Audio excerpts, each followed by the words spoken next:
Ya estamos en contacto con Juan José Salinas, el Pájaro Salinas, periodista, escritor, investigador, documentalista. Muy buenos días, Juan. Muy buenos días para ustedes también. Bueno, tengo que comentar que he recibido una solicitud para que te envíe un abrazo de parte de Ricardo Blanco. Oh, sí, claro, un gran amigo, Ricardo. Bien. Sí. Bueno, dicho lo anterior, hoy quería charlar con vos porque hoy se cumplen 28 años del atentado a la AMIA, un atentado que conmocionó a la Argentina. Ese día fue un día terrible, al igual que 2 años antes, marzo de 1992, nos había conmovido el atentado a la Embajada de Israel. De un caso ya se cumplieron 30 años, de este hoy se están cumpliendo 28 años, y hay una enorme confusión en la cabeza de el hombre y la mujer de a pie, pero todos, al margen de la confusión, saben que ha prevalecido la impunidad, que nada se ha esclarecido al respecto. Y creo que lo que merece una explicación para la gente de a pie, dentro de la cual me encuentro yo también, es cómo se explica la impunidad 30 y 28 años después de 2 actos terroristas de semejante magnitud. Bueno, la impunidad se explica porque todos los gobiernos, unos con alguna razonabilidad, no han hecho nada para esclarecer el atentado. ¿Por qué? Bueno, el atentado es un atentado que tiene que ver con el tráfico de armas y de drogas, con el lavado del dinero, que fue instigado, por supuesto, por traficantes que no habían, que habían sido estafados por los que lavan el dinero, por quienes lo blanquean, lo que reintroducir en el sistema legal y que no pagan a veces. Hay problemas, claro, en el tráfico de armas y de drogas no hay abogados que valgan. Claro. Digamos, si uno envía armas a Bosnia, que es un estado mediterráneo musulmán, y esas armas se quedan en los puertos de Croacia donde desembarcan, ¿cómo se reclama la vuelta del dinero que se ha pagado? Lo digo como para explicar qué es lo que pasa, ¿no? Claro, sí, sí. Y, bueno, esos atentados fueron organizados en el país desde el círculo íntimo del presidente Menem. No digo que el presidente Menem estuviera tanto, pero sí de sus allegados más cercanos, y fue ejecutado por jefe de la Policía Federal. No por su jefe, el comisario Jorge Luis Pácero, que siempre obró a derecho en esto. Cada vez que le preguntaron, dijo lo que pensaba, que es muy discordante con la versión de la historia oficial. Bien, fue por gente que venía de la dictadura, que estaba dentro de la Policía Federal organizada, gente que provenía del grupo de tareas y de los servicios de inteligencia de la policía. En ese sentido, recomiendo, aunque no soy amigo ni del director ni del guionista, ni los conozco, recomiendo enfáticamente, aunque sea una ficción que está basada en hechos reales, la serie Yossi, que está viendo por Prime, Amazon. Bueno, se puede ver también, supongo yo que se puede bajar. Está muy bien porque deja, claro, 28 años después, ¿no? Sí, sí. Claro, la participación de policías federales en los atentados, cosa que los periodistas todavía muchos se suelen hacer bien los boludos con respecto a ese tema. La serie no. Yo esto lo sé, he dedicado gran parte de mi vida a los atentados. He escrito no uno, sino 3 libros y medio son vinculados a los atentados.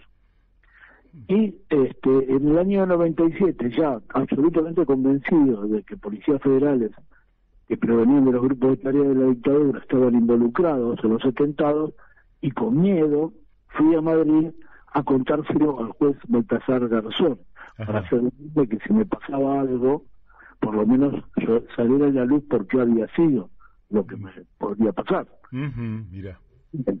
El tema entonces, ¿qué es lo que pasa?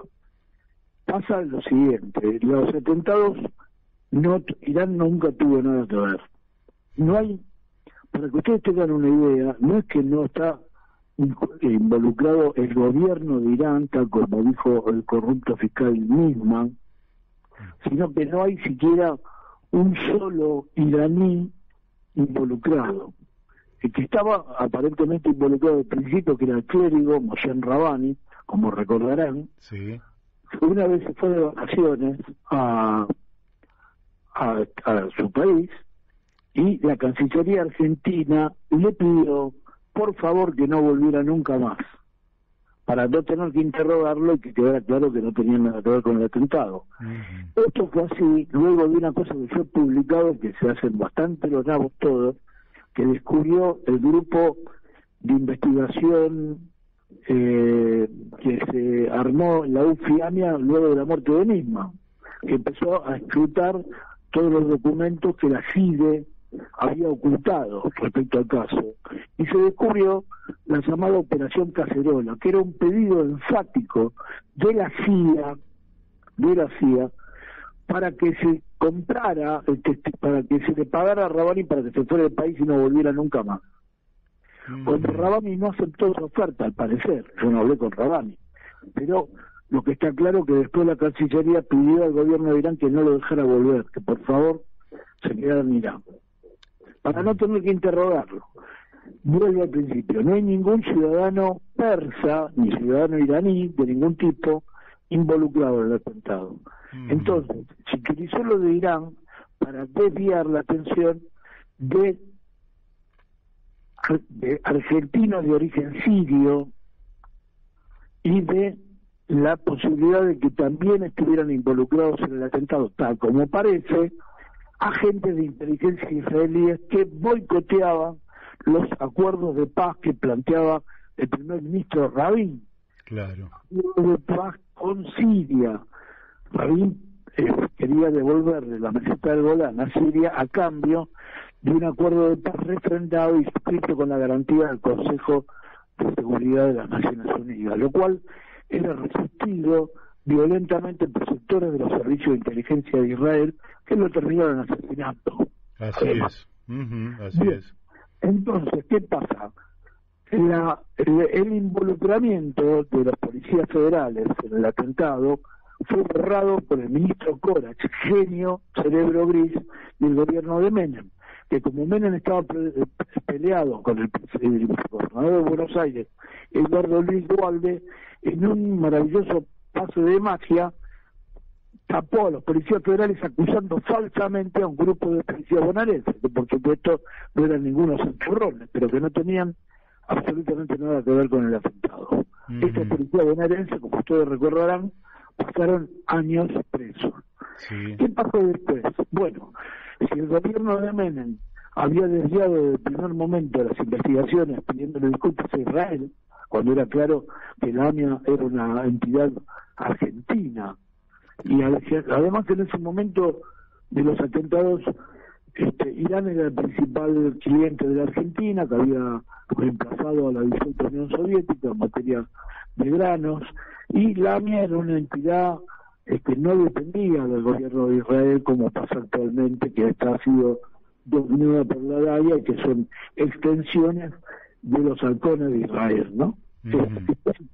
Estos fueron resultados de los atentados, ¿no?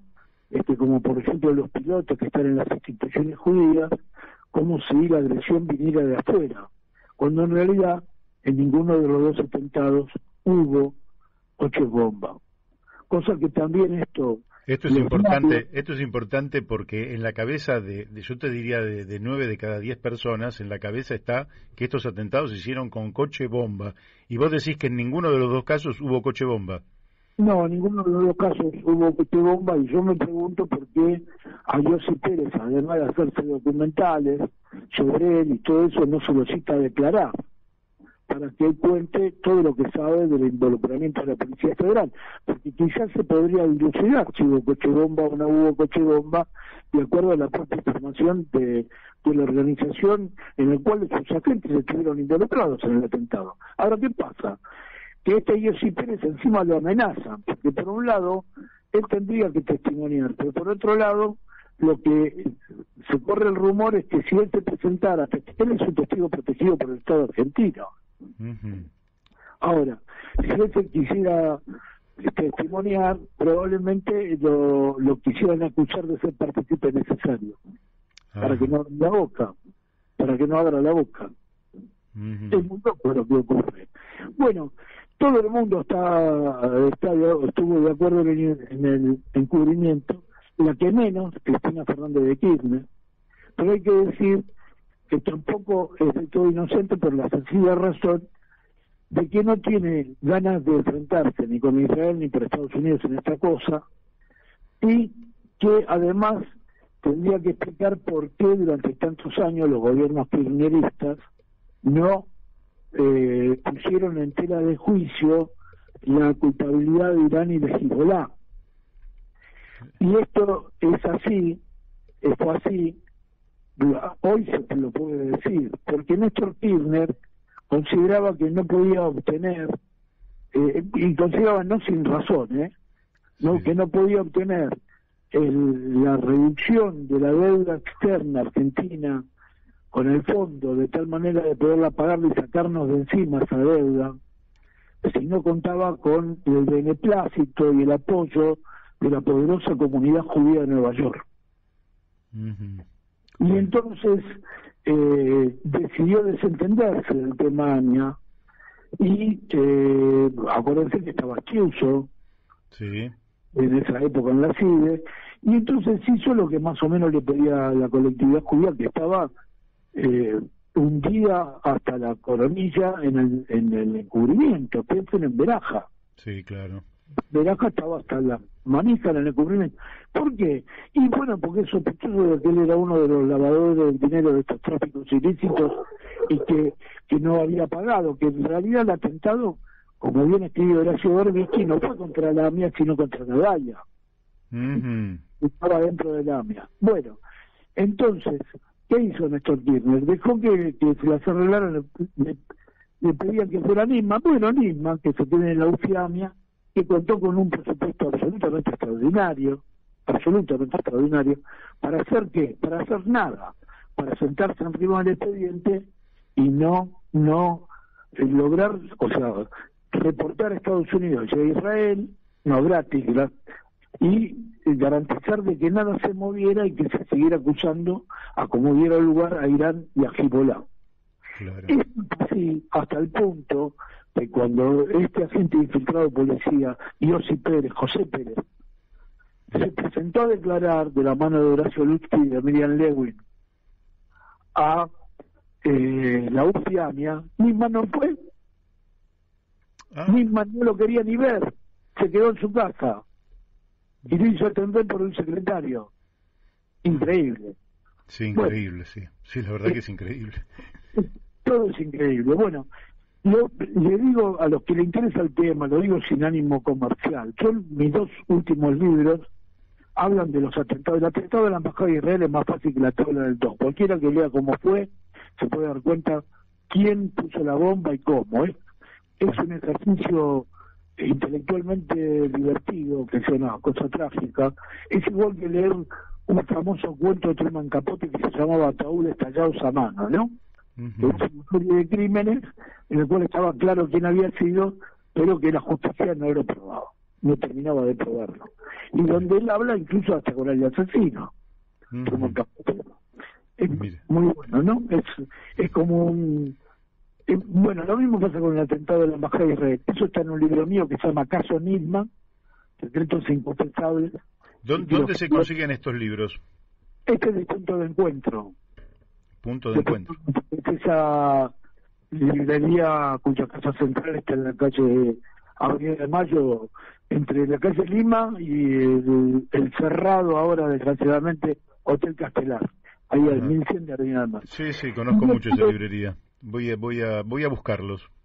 Y después publiqué otro libro que es como una continuación de este y más dedicado al atentado de la AMIA, que se llama La Infamia, y lo publicó Coligüe. Yo digo porque realmente he dejado gran parte de mi vida en esto. Ahora, hoy estoy desentendido, por ejemplo, ni siquiera sé qué se dijo hoy en los actos de hoy, porque no me importa, porque son un festival de la hipocresía. Hace muchos años que todo lo que se dice es orar y decir perseguimos justicia, y es mentira, no se persigue la justicia. Porque hasta la inexistencia de las camionetas bomba no es puesta en duda ni siquiera por el CELS ni por memoria activa. Entonces, bueno, esa es la piedra basal de cualquier encubrimiento, que es ir detrás de una pista falsa. Claro. Si uno va detrás de una pista falsa, nunca jamás va a descubrir la verdad. Y entonces no quiero polemizar con nadie en esto, porque es evidente que a nadie, cuando digo a nadie no me refiero a personas individuales, que seguramente habrá quienes sí quieren llegar a la verdad, pero no hay ninguna institución general preocupadísima por llegar a la verdad. Quizá con el tiempo tengo alguna esperanza de que eso ocurra con el llamamiento argentino-judío, donde hay gente muy respetable. Pero ahora no hay ninguna institución realmente comprometida, digamos, que se gaste, que ponga el esfuerzo de llegar a la verdad. Sí. Ahora, ¿cómo explicas? Yo te hago este comentario sobre esto que vos estás diciendo, porque nosotros teníamos un poder judicial que debió haberse aplicado. La Corte Suprema se encargó del tema de la embajada. El Poder Judicial debió haber puesto lo mejor que tenía para poder esclarecer estos atentados, pero también el Congreso Nacional tuvo una comisión que se encargó de este tema. El Poder Ejecutivo podría haber también avanzado, tenía los servicios de inteligencia locales, servicios de inteligencia internacionales, periodismo. ¿Cómo se entiende que se haya dejado correr temas falsos como pueden ser justamente los coche bomba o este involucramiento a Irán, del cual no hay indicio alguno para involucrar a Irán, pero da la impresión de que es una pista implantada por los servicios de inteligencia extranjeros? ¿Cómo se justifica esta pasividad de tantos organismos del Estado? En fin, ¿cómo lo entendés vos? Bueno, lo entiendo precisamente porque a nadie le interesa llegar a la verdad, porque es incómoda para todo el mundo. La Comisión Bicameral de Investigación yo declaré, porque yo había presentado a juez Galeano un documento, no me acuerdo ahora, 70 y pico páginas o más todavía, donde explicaba que el médico de Menem, que la secretaria de Estado, Alejandro Feiti, estaba involucrado en el atentado. Entonces me llamaron de la comisión bicameral para que declarara en una sesión en la cual desgraciadamente no estuvo Cristina Fernández de Kirchner, ni tampoco Federico Torani, con lo cual yo tenía algún diálogo en ese momento. Y al término de esa sesión, el presidente de la comisión, que era el Soria, el diputado Soria, después electo gobernador de Río Negro y asesinado por su esposa, y antes jefe de la CIDE. O sea, la comisión esa siempre estuvo controlada por la CIDE. Para empezar. Y cuando terminó mi exposición, creo que en la crónica salió Soria y dijo que, atento a la gravedad de lo que había denunciado, me iban a volver a convocar. Nunca ocurrió.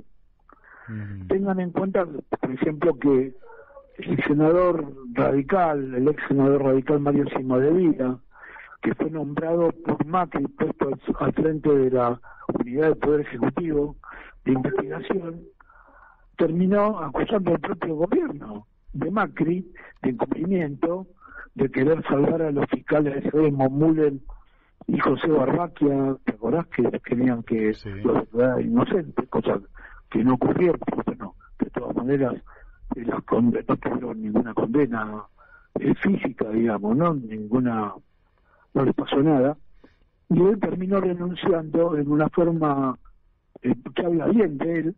Prácticamente yo publiqué al mismo tiempo el libro La Infamia Al mismo tiempo que Mario Cimadevila denunciaba que la actitud del gobierno de Macri era la infamia. El documento también se llama La infamia de él. Y es un tema, un término que también lo utilizó antes Horacio Barbisti. En fin, la infamia es un gran título de mi libro, pero no porque sea original, sino porque hay un amplio plafón de que lo ocurrido con esto ha sido la infamia. No puedo poner las manos en el fuego por Daniel Burman, ni por el hijo inteligente de Tato Bores, que es el guionista de la serie Indiosi, de lo cual va a haber una segunda temporada. No puedo poner, no los conozco y no sé qué va a pasar, pero sí creo que alrededor del tema Yossi y el Yossi real, cuyas declaraciones habría que conocer, habría que hacerlo declarar. Claro.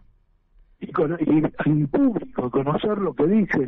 Ese no es un personaje de ficción, Yossi, y es alguien que sabía mucho, y sin embargo todo el mundo lo quiere amordazar, no que todo el mundo, no sé, pero la mayoría de las instituciones prefieren que siga en silencio.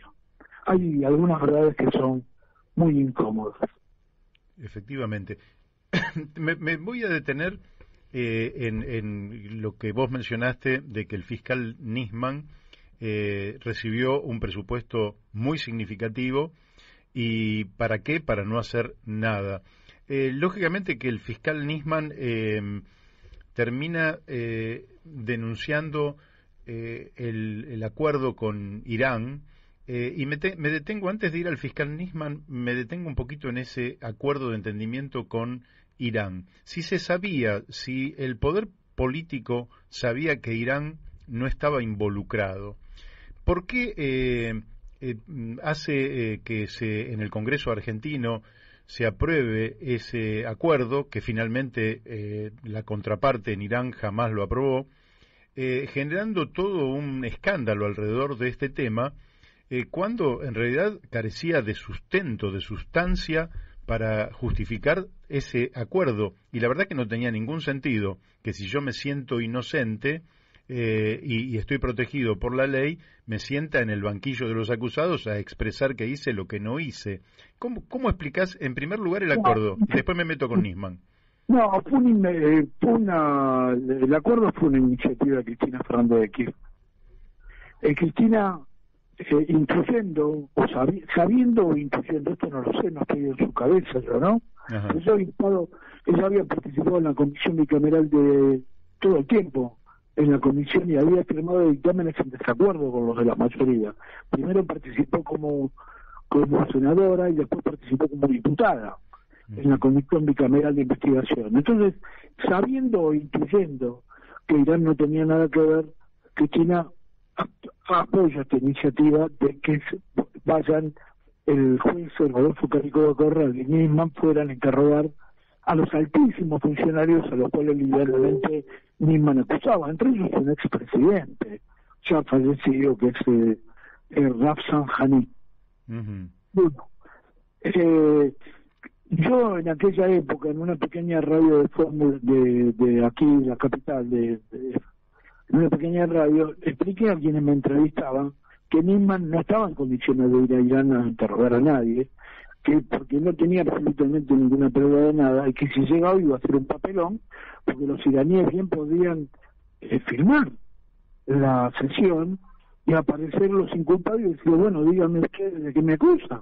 Claro. Y que uno que balbucear todo el tiempo sin poder decir nada. Esto ya tenía un antecedente, que fue cuando Galeano le acusó al ex embajador argentino e iraní en Argentina, Hadi Suleimanpour, que estaba estudiando en Londres, haciendo un posgrado, y la justicia británica lo detuvo, pidió a la Argentina que mandara los fundamentos para la extradición, y cuando llegaron los fundamentos, la justicia británica se agarró la cabeza, dijo, esto no sirve para nada, lo liberó a Suleimanpour y además le impuso una multa a la Argentina que pagó todo. No me acuerdo si eran $200.000. O sea, esto mismo se iba a repetir en el caso de que Nisman fuera con Rodolfo Canico Corral a interrogar a los altos funcionarios iraníes a Teherán. Entonces, dije en aquella entrevista que antes de hacer eso, Nisman se iba a suicidar a lo boncho. Este audio, que fue un año antes de que Nisman se suicidara, llegó a manos de la producción de Víctor Hugo Morales.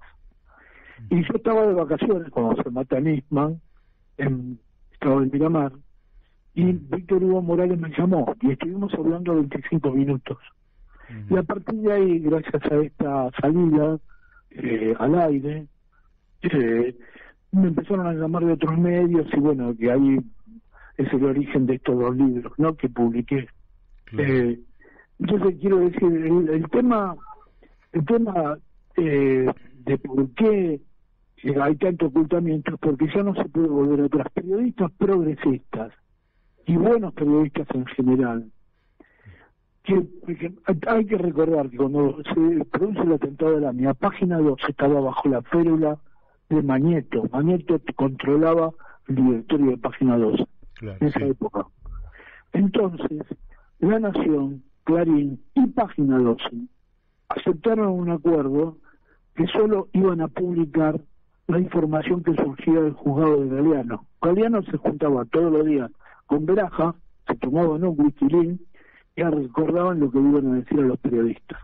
Hay periodistas, y me banco lo que digo, porque me lo den los canallas, que siguieron en esto durante todos estos años.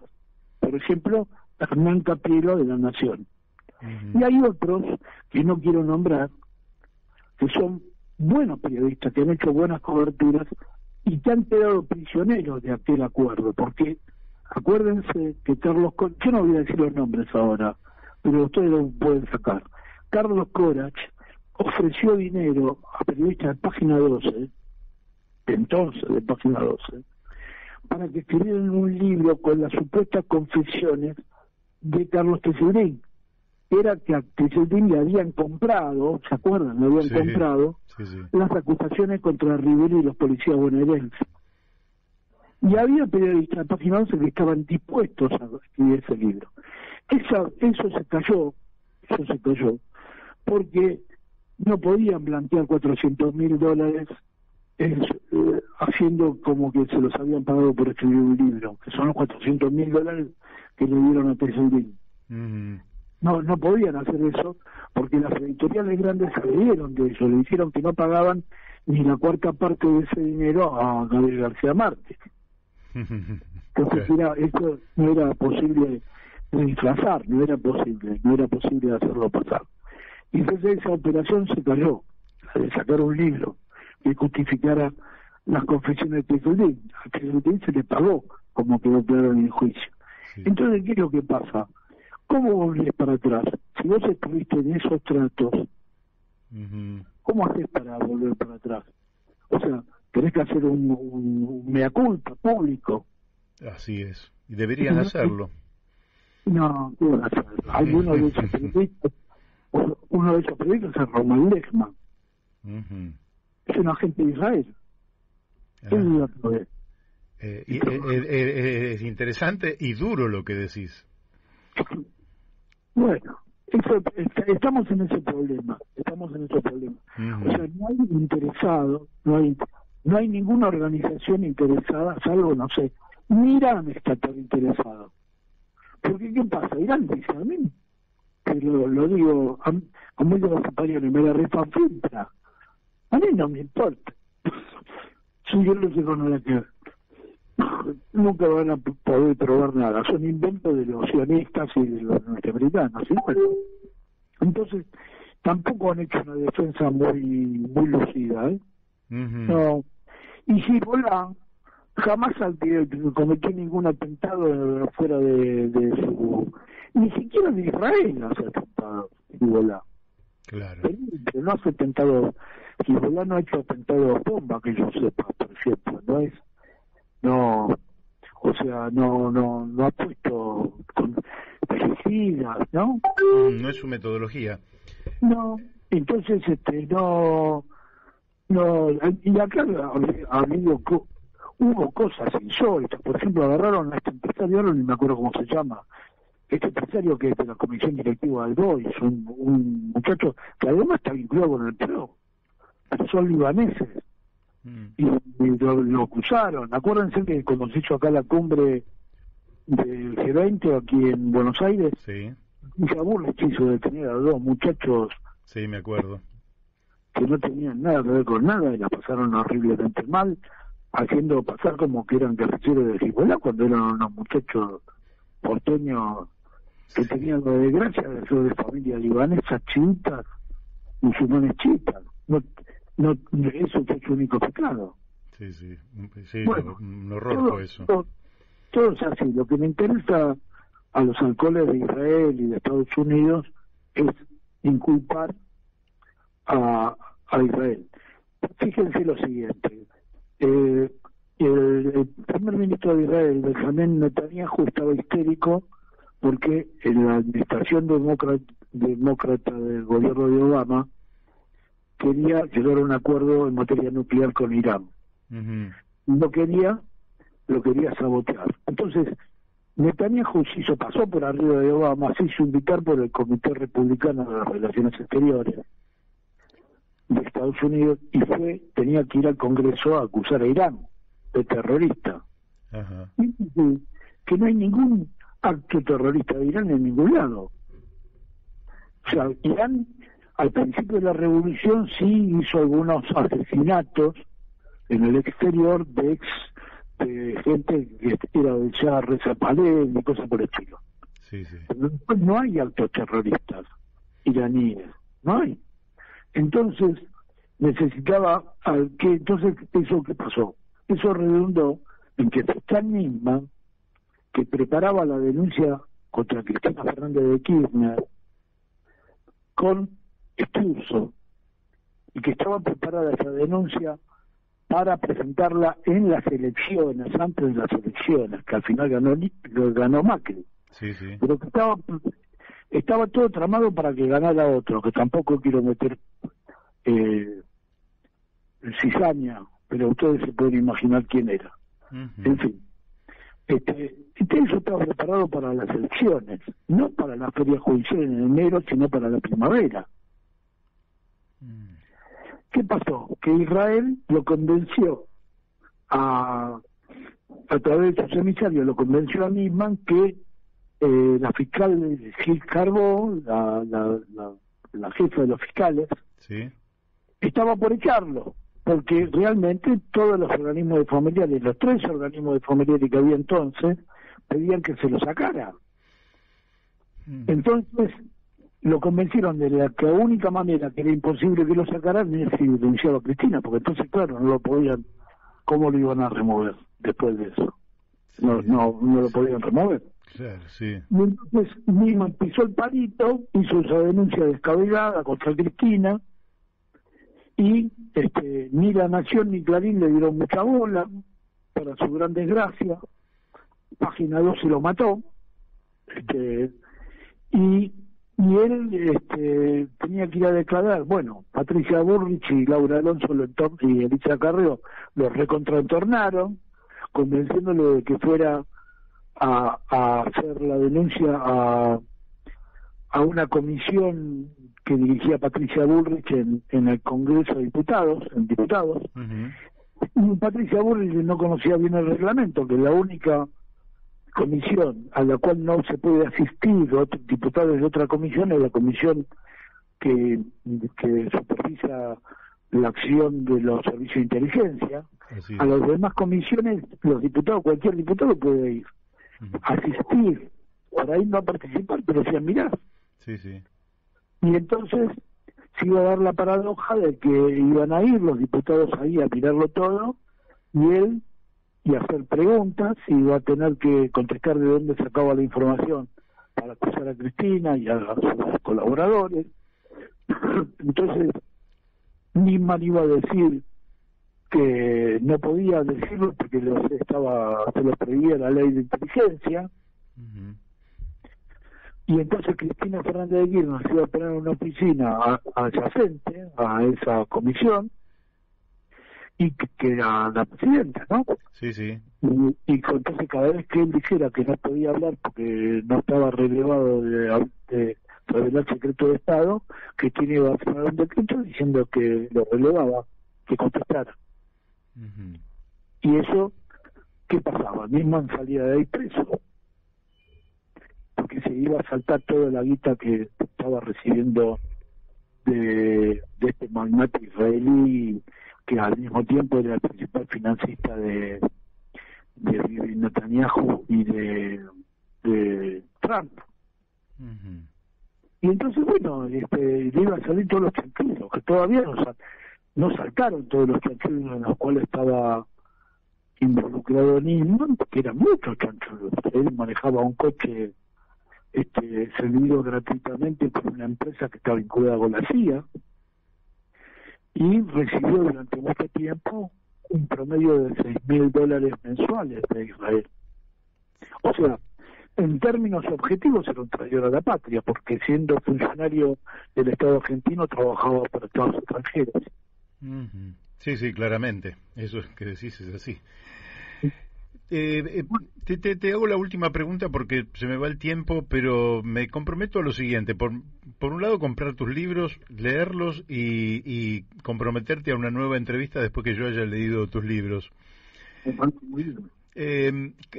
Ahora ya es casi una corazonada, bueno, me falta tiempo y te quiero preguntar, ¿crees que algún día esta verdad que vos por lo menos tenés muy bien fundada, va a tomar estado público y la versión creada artificialmente va a ser desplazada por la verdad, o crees que esto va a quedar en una nube de confusión por los tiempos de los tiempos? Yo creo que va a quedar en una nube de confusión, salvo que pase. A ver, te lo pongo con otro ejemplo. Uh-huh. Salvo que pase lo que pasó con los vuelos de la muerte. Claro. Todos sabíamos, la gente que a nuestros compañeros los habían tirado de aviones, a muchos. Así es. Era público, quiero decir, pero había negacionistas, por supuesto, como lo sigue habiendo hoy. Pero era sabido. Sin embargo, cuando el Cilingo se lo cuenta a Berbisky, yo en ese momento pensé, digo, pero Berbisky, porque esto ya es sabido. Pero no, cuando lo dijo el Cilingo tuvo un efecto de catarsis, porque lo dijo alguien que había participado, que se autoinculpó. Así es, sí. Y lo mismo puede pasar mañana, quizá no con alguien que haya participado directamente, pero sí algún hijo. Mira, la mayoría de las fotos que hay sobre integrantes de la AAA uh-huh. Están provistas por una mujer, hija de uno de los miembros de la AAA, muy sospechoso de haber matado a la madre de la chica. Uh-huh. Que claro, cuando se muere este hombre, esta mujer, esta hija, que no, el asesino de la AAA había formado otra familia. Y los hijos tenían miedo de que esta mujer que aparecía de la nada, la primera hija, fuera a reclamarle dinero. Y esta chica, en vez de reclamarle dinero, le reclamó el álbum de fotografías. Ah, mira. Entonces, casi toda la foto que hay de la AAA viene de ese álbum. Y lo mismo quizá pase mañana. Yo tengo fe, lo que creo es que yo lucho denodadamente para que en la historia, que esto se resuelva en términos históricos. Uh-huh. Quizá tengamos suerte, fijémonos en lo que pasó con Roberto Bravo, ese marino que fue uno de los que disparó contra los 19 compañeros de Montoneros y de Lerp, que se escaparon de Rawson, sí. Y que ahora hace 50 años fueron fusilados en la base naval de Trelew. Uh-huh. Bueno, ahora hay un juicio y lo perdió, Roberto, que es un tipo que se hizo multimillonario en Estados Unidos como contratista del Pentágono. Y la justicia norteamericana, bueno, lo obliga a pagar 14 millones de dólares a los deudos y familiares de los asesinados en Trelew. Algunos de los deudos que son los que litigaron. Claro. O sea que no, en términos históricos, nadie podrá decir que la Marina no fusiló a la gente de Trelew. Yo creo que hay un avance muy importante. Yo no creo que lo hayan hecho voluntariamente, porque se trata de un producto muy bien hecho y lógicamente comercial en la serie Yossi Pérez. Pero ha quedado claro que la Policía Federal estuvo que agente, no la Policía Federal como institución, gente de la Policía Federal estuvo involucrada en la ejecución del atentado. Bueno, no es poca cosa. No es poca cosa. No. Bueno, te tengo que despedir por falta de tiempo, pero si vos aceptás una nueva invitación, después que lea tus libros te voy a volver a invitar y ojalá pudiera contar con vos acá en el estudio y dedicar las 2 horas a estos temas que me parece que son un aporte a esclarecer un lado oscuro de nuestra historia que realmente le hacen mucho daño a nuestra democracia, ¿no? Y sobre todo para los jóvenes, que no sepan la verdad de lo que ha ocurrido tan cerca de nuestras vidas y que esta democracia realmente con tantas caras oscuras, si las podemos iluminar, creo que hacemos un aporte muy significativo. Aunque le interese analizar las cosas, le digo que empiece por el atentado de la Embajada de Israel, porque es mucho más claro, porque los ejecutores es la misma banda la que hace las bombas. Y en la segunda aprendieron de la primera. Claro. Los puntos débiles. Y entonces trataron de hacerlo mucho más complejo. Pero el atentado en la Embajada de Israel es bastante claro. Bien. Te mandamos un fuertísimo abrazo y muchas gracias. Gran abrazo para vos. Chau. Chau.